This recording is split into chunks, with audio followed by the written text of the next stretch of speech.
In today's video, I'm going to teach you how to merge your chart of accounts in QuickBooks Online. Merging accounts is a simple way to clean up duplicates and keep your reports accurate without losing any transaction history. We'll keep this clear and straightforward so you can follow along with confidence. Start by going to your chart of accounts. In QuickBooks Online, you can find it from the left menu under Accounting, then Chart of Accounts. Once you're there, locate the two accounts that actually represent the same thing. Before you merge, pause for a moment and confirm that merging is the right move. This action is permanent. You can't unmerge later. Also, QuickBooks only allows a merge when both accounts share the same account type, detail type, and currency, and when any parent or sub-account structure matches. If those don't line up, you'll get a warning instead of a merge.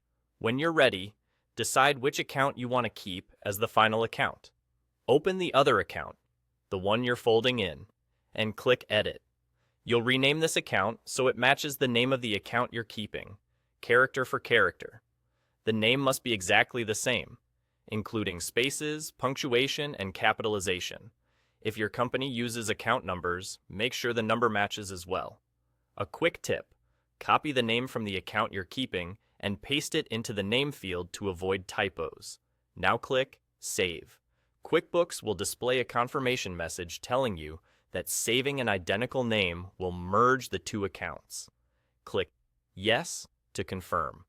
That's the merge done.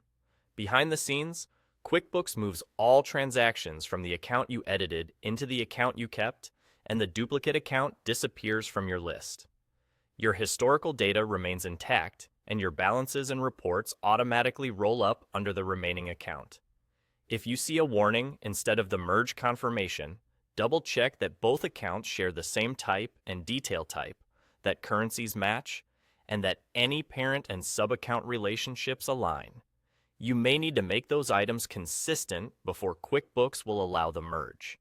And that's all there is to it. Use the same process to consolidate any other true duplicates, and take a moment to confirm each pair before you proceed, especially with bank, credit card, or tax-sensitive accounts. Keeping your chart of accounts tidy makes your reports clearer and your bookkeeping more efficient. Thanks for watching, and I hope this helps you keep your books clean and organized.